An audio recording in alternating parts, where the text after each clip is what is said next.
ao nosso evento com a palestra Data Science e Abertura de Dados Governamentais, com o palestrante Delermando Branquinho Filho. Delermando é profissional com mais de 30 anos de experiência em TI nas áreas de segurança da informação, infraestrutura e inovação tecnológica, desenvolvimento de sistema e Big Data. Possui várias certificações e especializações na área. Mestre em Engenharia Elétrica e de Computação pela Universidade Federal de Goiás e MBA em Gestão de Empresas e Economia Empresarial pela UFRJ. Graduado em Física pela PUC e especializado em Data Science pela Johns Hopkins University. Atualmente é professor universitário na Católica de Vitória e em cursos técnicos na Apoema Cursos. Senhor Delermando.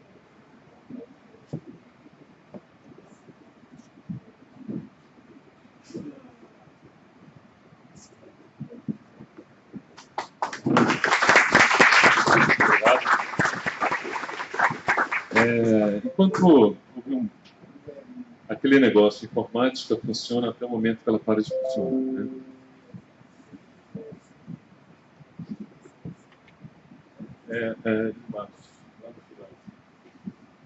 Obrigado aí pela paciência.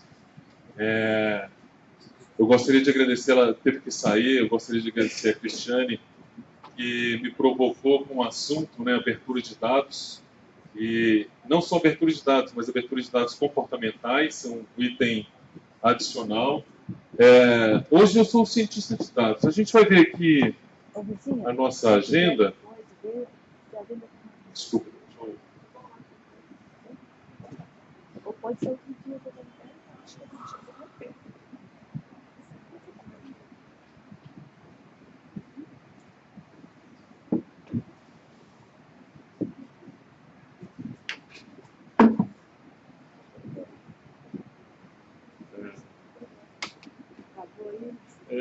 Coisas de computador, né?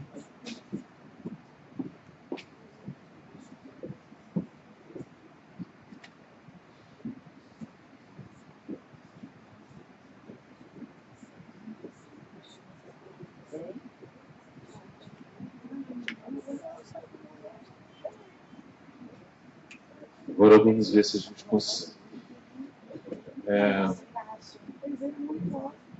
A nossa agenda, eu não vou levar mais do que 32 minutos, tá? Eu não pretendo me alongar bastante. Nós vamos ver transparência e dados abertos, que são, apesar de serem coisas distintas, um retroalimenta o outro. Nós vamos ver os princípios básicos desses dados abertos, os benefícios e onde nós estamos, em particular, o Espírito Santo. Vamos falar de Big Data e Data Science. E as aplicações que são utilizadas em dados abertos. Eu vou...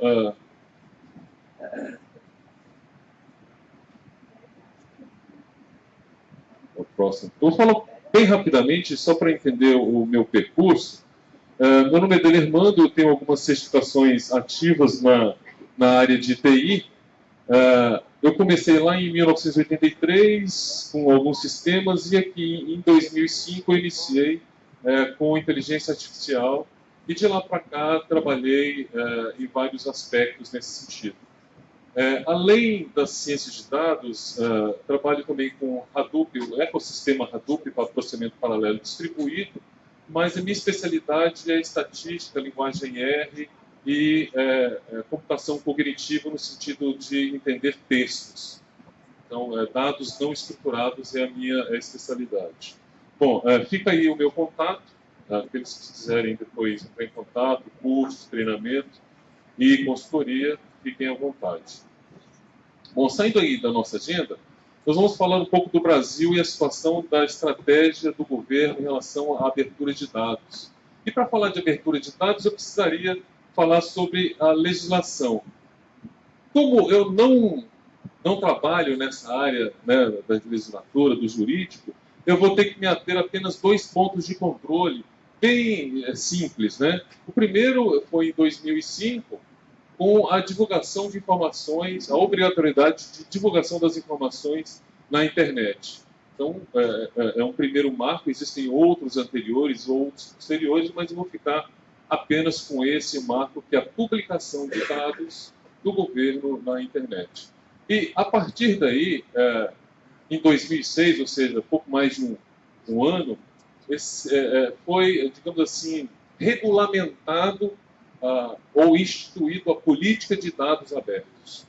A gente ainda não está falando de portal de transparência, a gente está falando de abertura de dados. Por quê? A partir do portal da transparência é possível, né, com a regulamentação das leis, é possível o acesso à informação, ou seja, as informações que podem ser publicadas, elas estão disponíveis. Só que a realidade brasileira não é bem assim. Mas o acesso da informação se iniciou, começou a ser, digamos assim, pulverizado a partir dessas leis. Com a publicação de dados, inicialmente em PDFs, difíceis de acessar, você teria que ter a leitura, ou seja, você não tem processamento, o consumo dessas informações, desses dados é muito difícil. E com o portal da transparência e com a abertura de dados, foi possível a transparência na internet. E, inicialmente, muito basicamente, receitas, despesas, dados numéricos, isolados sem muita relevância. Porque saber que gastou X não muda nada se você não sabe quanto é a sua receita, se você não consegue vincular esses elementos. E tem a sociedade que é interessada nesses dados abertos. E a partir daí, desses dados abertos, o cidadão começou a observar o governo. E o governo a observar o cidadão. Então, essa parceria, né, digamos assim, proveitosa entre governo e sociedade, passou a melhorar as relações governamentais. Ok, como é que nós estamos, então? Esse gráfico aqui é um gráfico que eu peguei com dados aqui de 2016, 2017, nós já temos aí, em 2016, um volume bastante razoável, só que é o volume de média de acesso mensal. É fácil observar que houve um salto vertiginoso a partir lá de 2005, né, do início do portal da transparência, um aumento vertiginoso dos acessos ao portal da transparência, aos dados abertos do governo. Só que, a partir daí, eu vou pegar aqui um outro gráfico, e eu tive dificuldades em conseguir esse gráfico de 2016, então a informação aqui ela vem só até 2015, porque eu não consegui esse valor. Olha como é engraçado. A média mensal ela vem aumentando, mas o volume de acesso absoluto, não a média, ele caiu mais de 50% de 2014 para 2015. Então, analisar os dados sem um olho estatístico, sem um olho clínico, você pode ter uma informação errada e que te leva a acreditar que está tudo bem. Não, não está tudo bem. Esse volume de acessos, né, o total de acessos caiu muito no ano de 2015. Não sei o motivo, estou apenas mostrando o dado. Então deve ter outros motivos por isso ter acontecido. Mas, enfim, a partir daí, da gente saber aonde a gente está, a gente passa a entender. A FGV lançou recentemente, né, abril de 2017, então uma pesquisa de um mês atrás, ela lançou essa pesquisa sobre dados abertos no Brasil. E classificou o Brasil como, está nesse site aqui, então a gente vê que já existe uma máquina de dados do governo, e está postado, né, no site do governo, e a ideia é que nós estamos aí no 7º lugar mundial de dados abertos. Isso é fantástico, né? Isso é muito bom, diga-se de passagem. Mas, a partir daí, a FGV, junto com o governo, fizeram esse índice de dados abertos no Brasil, onde as estatísticas socioeconômicas, os mapas, o orçamento público está perfeito, 100%, verde. A atividade legislativa e resultados eleitorais foram encontrados algumas inconsistências, mas gastos públicos, compras públicas já tiveram inconsistências maiores. Aí você poderia perguntar, pô, mas previsão do tempo, o que interessa isso? Nós estamos falando de economia, política. A aeronáutica usa a nosso país, eminentemente da agricultura, usa previsão do tempo. E a previsão do tempo não é clara, não está disponível 100% do tempo, estão com dados atualizados, enfim. O que a gente conclui que a qualidade do ar não importa, né? A gente respira qualquer coisa que está bom. Bom, os critérios para avaliação: dataset incompleto, desatualizado, indisponibilidade no formato aberto, nós vamos ver esse formato aberto, a dificuldade de trabalhar com os dados, o acesso restrito, que, na minha opinião, é um dos principais gargalos, né, o acesso a essas informações, dificuldades de fazer o download da base completa e licenças transparentes. Ok. A partir daí, nós, nessa mesma pesquisa, os gargalos encontrados, as dificuldades de trabalhar com os dados, né, a sua numeração, nós vemos que o orçamento público perfeito, mapas, estatísticas socioeconômicas, mas quando a gente passa para os gastos públicos, já está abaixo de 90. Então, uma nota abaixo de 90 não é uma nota ruim, mas também não é uma nota boa, né? Eu achei interessante, né? Compras públicas, 67% já é nota baixa. Então, as compras públicas não são transparentes ou claras como deveriam ser. E, principalmente, olha só, eu achei muito interessante que o registro de empresas, que é algo tão formal, ficou de recuperação, né? Nem prova final, né? Não passou no teste. Então, esses problemas que o Brasil tem com dados abertos, nós vamos ver que é muito prejudicial à própria sociedade. Continuando, eu...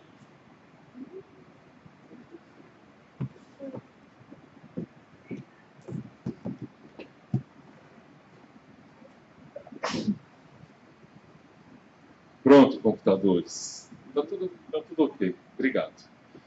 Eu fui pesquisar outras, né, fui observar, buscar outras pesquisas e me dei conta aí da Convergência Digital, que publicou aí em 2017, também há pouco mais de um mês atrás. Então, eu peguei pesquisas com temporalidade semelhante entre FGV, Governo Brasileiro, e o ranking digital.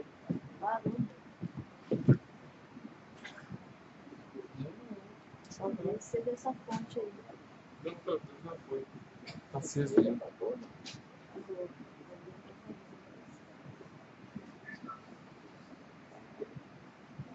Isso, não é melhor trocar, botar aqui nessa renda. A tomada. Tira isso daqui.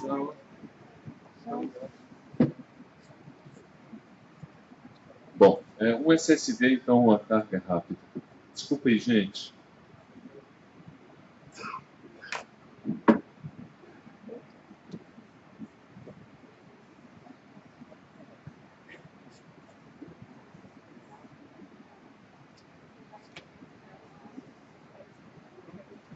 Está ligado. A luzinha está ligada. Vamos lá, continuando. Então, aqui no caso, o Open Data Barometer, ele tem dados abertos do mundo todo. Então, foram pesquisados aí 115 países. Esses 115 países chegaram à conclusão de que apenas 7% de todos os dados são realmente abertos. E isso quer dizer, simplesmente, que eles não são abertos. Se os dados não são livremente utilizados, consumidos, eles não são abertos. Como é que funciona esse Barometer? Vocês podem acessar aqui nesse site, o Open Data Barometer. São dados de 2016 que eu peguei. E esses dados do Brasil, nós estamos em 18º no ranking mundial. Nós estamos em amarelo, nós não estamos em vermelho. Então nós não estamos tão ruins quanto parecemos, mas não estamos bom como deveríamos estar. Então, estamos em 18º de 115 países. Não é uma situação ruim. Okay? Esse aqui é o quadro, né, que ele apresenta. E os critérios são aqueles. O dado existe, ele está disponível, são legíveis por máquina. Né? Então, todos esses dados são relevantes e são contabilizados. Eu vou mostrar alguns dados aqui para vocês rapidamente. Observem aqui que a nossa nota do orçamento público não é 100%. Nós não temos nota máxima, mas nós temos 95%, tanto que a nossa nota é verdinha. Né? Nós estamos bem na administração pública. Em contrapartida, eu gostaria que vocês memorizassem o transporte público. O transporte público, nós temos nota 15. Nem dependência, reprovado direto. Nosso transporte público. Eu peço que vocês memorizem aí o transporte público no sentido de que eu vou mostrar mais adiante um contraste dessa realidade negativa. Nós temos realidades positivas. A gente não pode ficar preocupado com o negativo. A gente tem que preocupar com o que a gente pode fazer para melhorar. E, em contrapartida, olha só, dados de propriedade de terra no Brasil tem nota 5. Então, os critérios, se vocês observarem, né, na totalização, nós temos 2 notas verdes e o restante vermelho. Nosso boletim está horrível. Vamos ter que repetir o ano. Continuando, tirando as pesquisas, já que a gente sabe aonde a gente está, a gente precisa saber para onde vai, como vai e por que vai. Ok?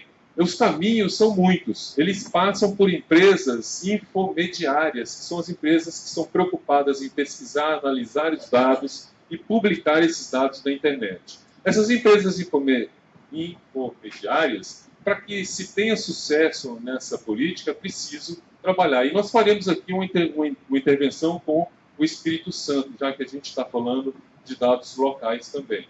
Bom, para termos sucesso nessa empreitada, o Tribunal de Contas da União nos colocou em 5 motivos. Esses 5 motivos, o primeiro é: por que a sociedade exige? A sociedade pede transparência.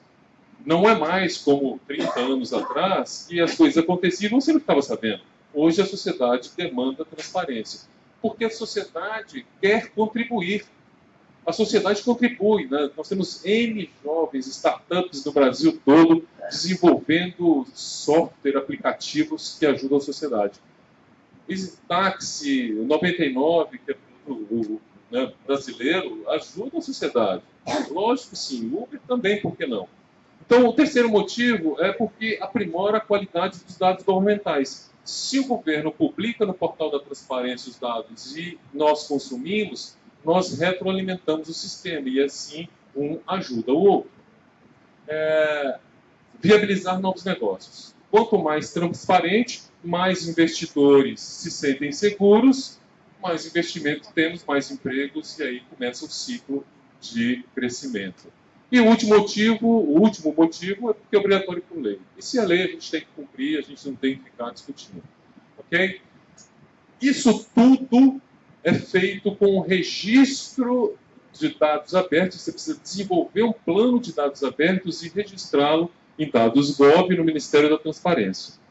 A partir desse registro, você começa a publicar esses dados e a interagir com esses dados.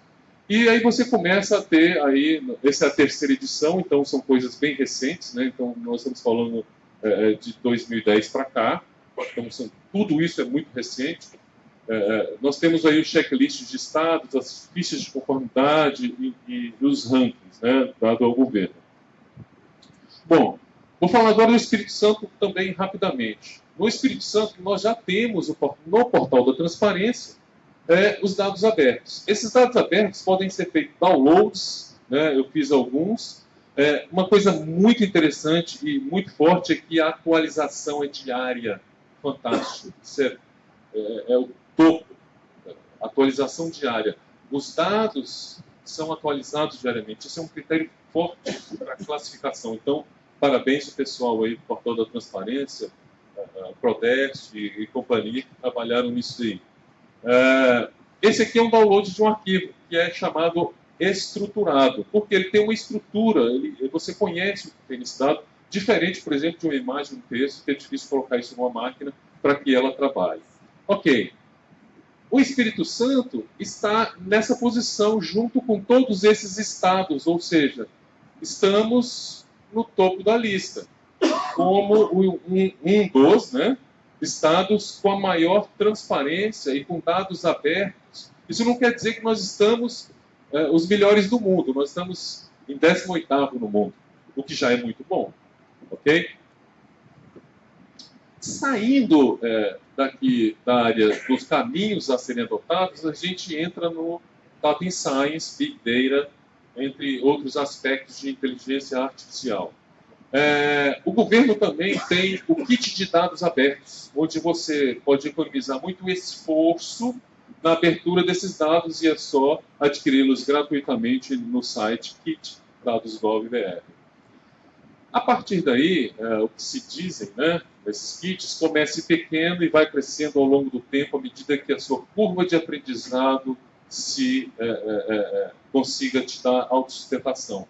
Não dá para começar grande, porque você vai ter um alto investimento sem conhecimento, e quando a gente não sabe usar, a gente diz que isso não funciona, não presta. Então, a gente sempre tende a denegrir o outro, né, transferir o nosso problema para o outro. Não, isso não funciona, dá muito erro, mas é porque você não sabe usar.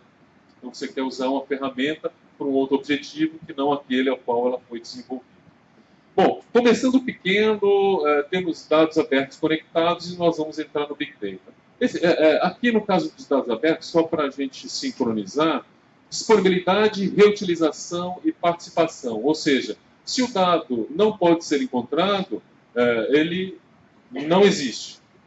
Se o dado não está disponível, então ele não pode ser reutilizado. E se ele não pode ser compartilhado, ele não tem utilidade nenhuma. Se eu guardo tudo para mim, ninguém vai usar, não serve para nada. Então, é aquela história, conhecimento ele deve ser compartilhado. Se você tem muito conhecimento e não compartilha, isso não serve para nada, porque você não está ajudando ninguém, nem a você mesmo. Então, essa é a filosofia dos dados abertos.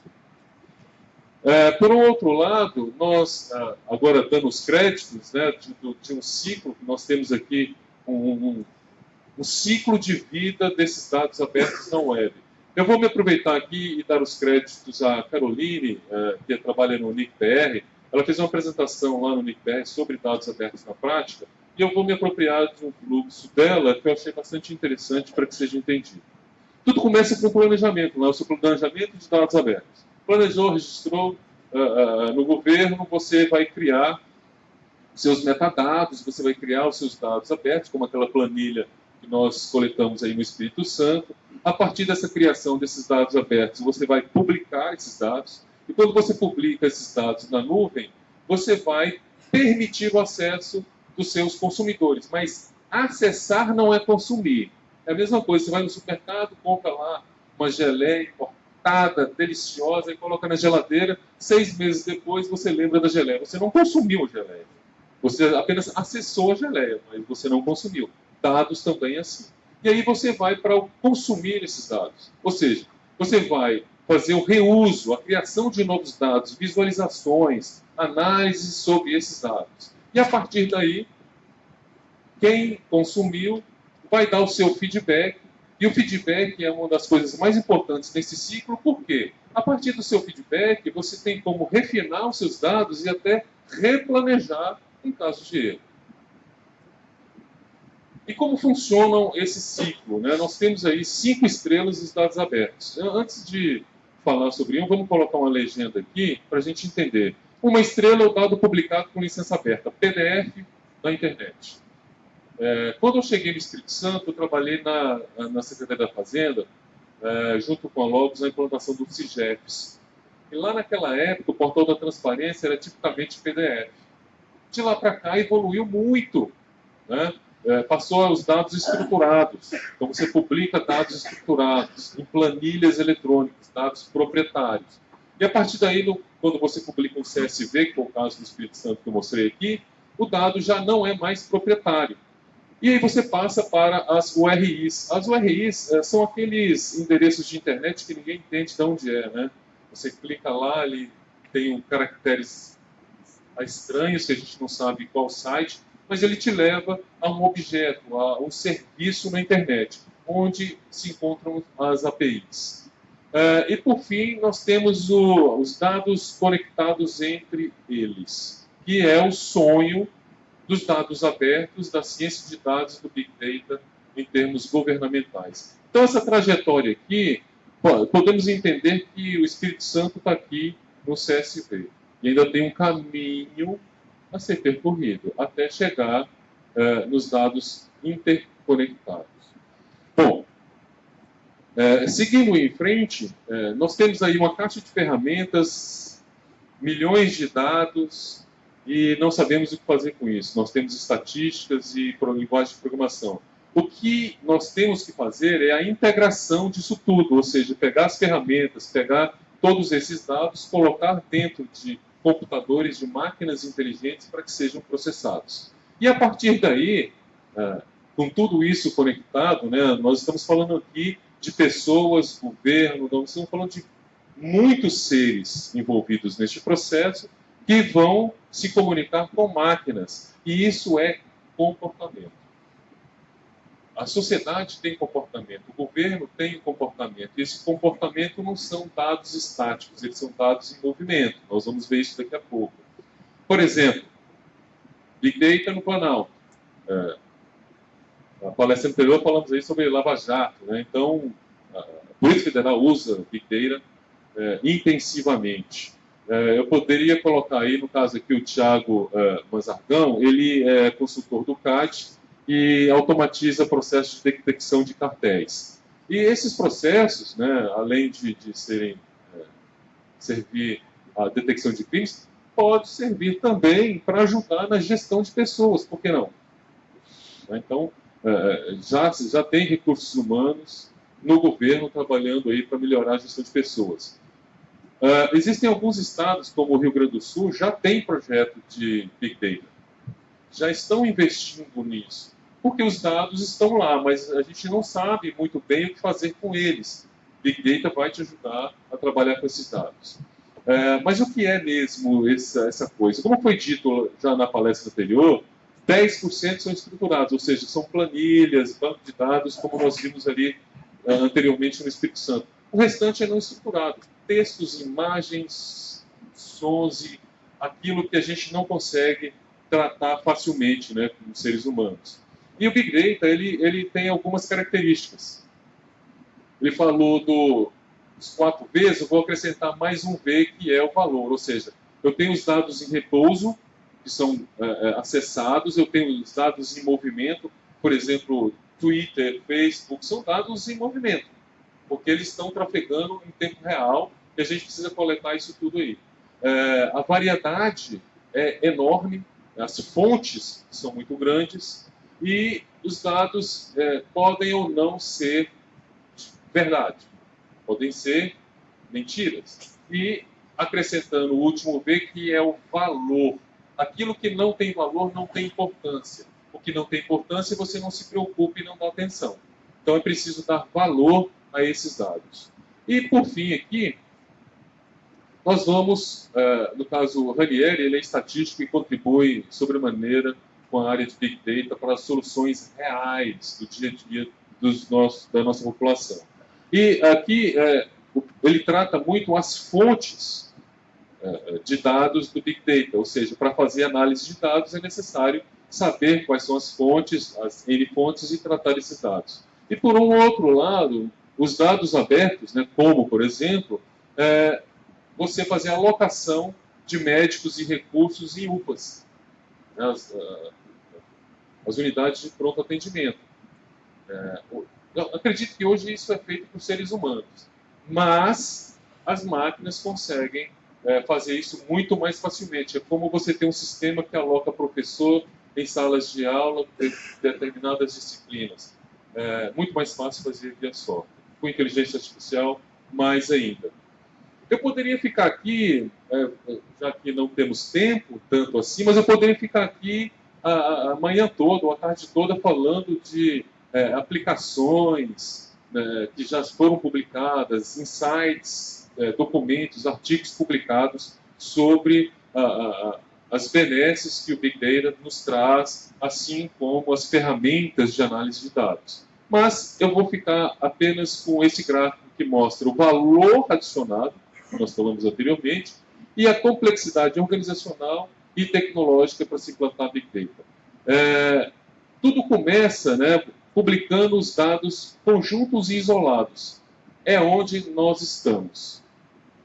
Dados publicados isoladamente. Então, eu tenho um CSV, um arquivo de receita, aí depois eu tenho um arquivo de despesa, um arquivo de... Então, todos os documentos, eles são separados com estruturas distintas.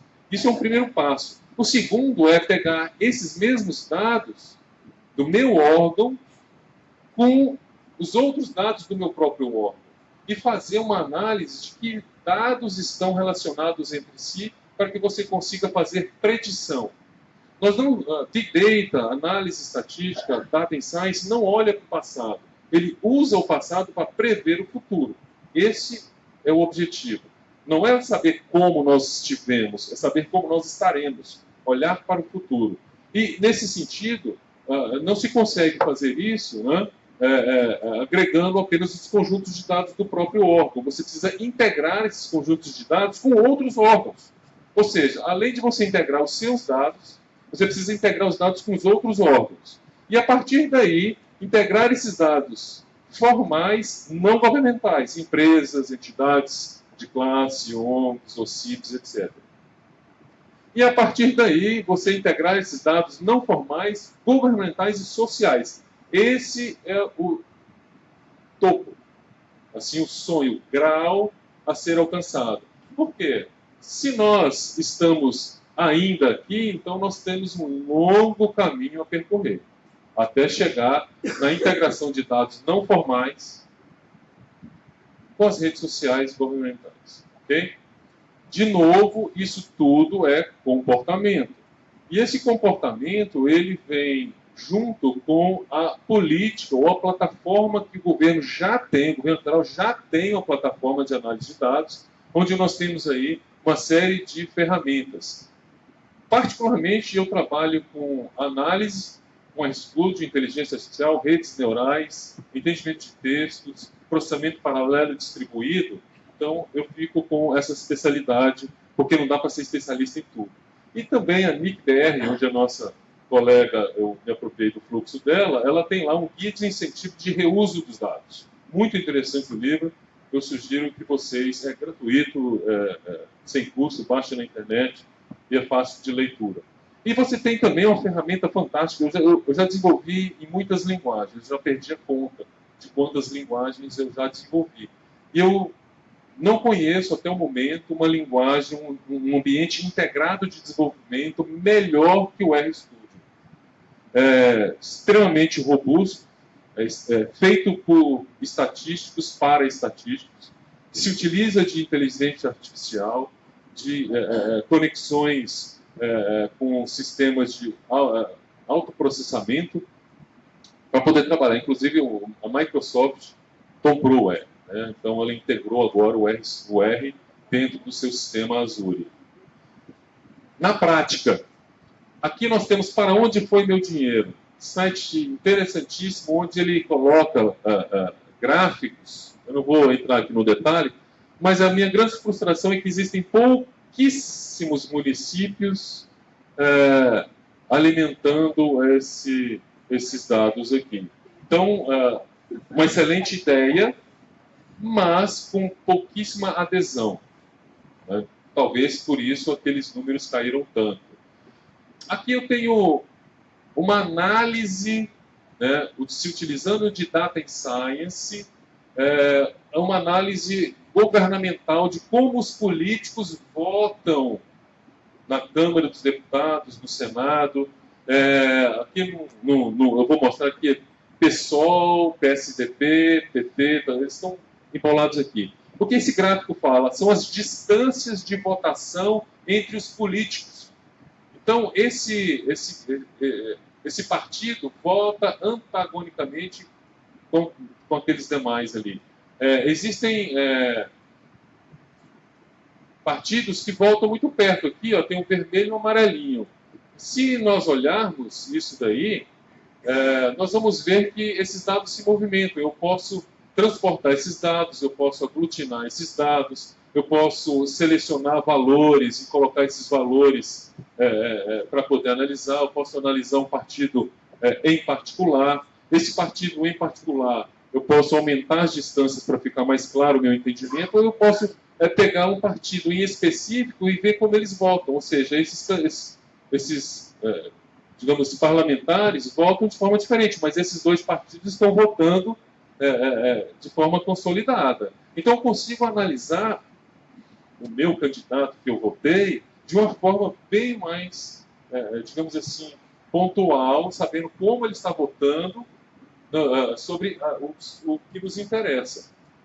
Por outro lado, esse radar parlamentar, que também tem dados meio que desatualizados, ele também faz a mesma coisa. Então, nós temos aí Câmara Municipal, Câmara dos Deputados e o Senado. Não temos mais.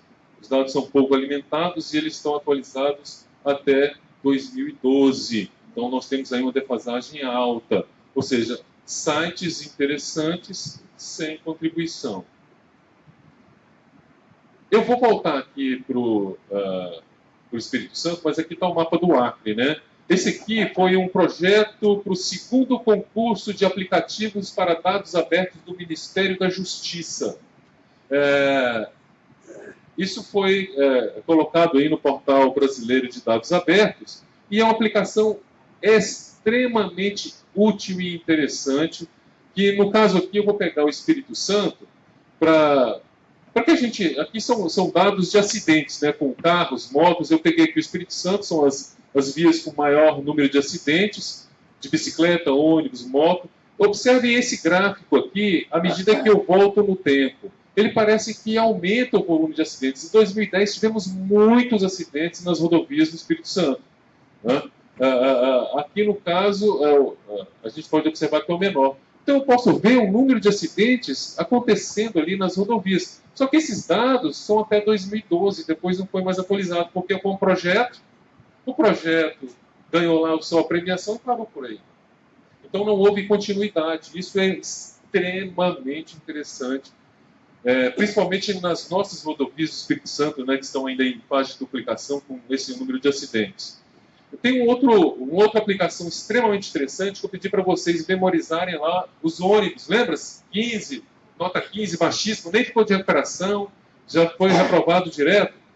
Existem soluções muito particulares, por exemplo, sobre o mapa de ônibus de Fortaleza, onde eu consigo ter, em tempo real, né, verificar e validar as linhas de ônibus. E essas linhas de ônibus, quando se modificam, eles são atualizados no site. Isso aqui é um verdadeiro exemplo de dados abertos. Eu já vi até reportagens aqui em Vitória que a gente não tem os dados sobre os ônibus, as viagens, os percursos, nem no site e nem nos pontos de ônibus. Então, você chega num ponto de ônibus, você não sabe o que se passa ali, a não ser chuva e sol. Diferente de outras cidades fora do país, por exemplo, Roma, você chega no ponto de ônibus, a placa tem todas as informações que você precisa para se locomover. E lá os ônibus são gratuitos. Só para fazer uma ideia. O governo já tem a API de compras governamentais, onde você pode acessar. Eles estão atualizados até março de 2017. Ou seja, são dados atualizados, mas não tão atualizados assim. O Estadão fez uma aplicação fantástica, que ele olha a cada sessão plenária como os seus candidatos estão votando contra ou a favor do governo. Ou seja, para cada sessão, para cada decisão que é tomada nas plenárias, o Estadão fez essa aplicação onde ela valida, né? Nós temos aqui vários partidos, eu escolhi todos os partidos. Aqui tem PT, aqui tem PSDB, aqui tem PSOL e tal. Então, à medida que os partidos vão votando a favor do governo, nas sessões que vão se passando aqui, eles vão subindo, porque se aproximam do governo. Quando eles votam contra o governo, esses valores vão baixando. Então, você tem como saber, Dilma, Lula, Temer, e Câmara, Senado e também as bancadas, por bancada. Então, você consegue observar de perto o que os políticos estão fazendo no seu dia a dia através dessa aplicação que o Estadão nos proporcionou. E, por fim, a ciência aberta, que pega os dados abertos e coloca a ciência em prol da sociedade. Esse é um site de Portugal, onde a ciência aberta está bem evoluída no sentido de dados abertos e investigação replicável e aberta. A ciência para o cidadão, não é para o governo, é para o cidadão. As ferramentas que eles desenvolvem também são abertas. E, por fim, aí, a ciência aberta como uma ferramenta para poder alavancar progresso. Então, isso já está rodando no mundo. Eu acho que foi muito rápido, eu tentei ser rápido para compensar o tempo. Eu agradeço a todos a paciência e a persistência dados aos problemas. Fica aí o meu obrigado.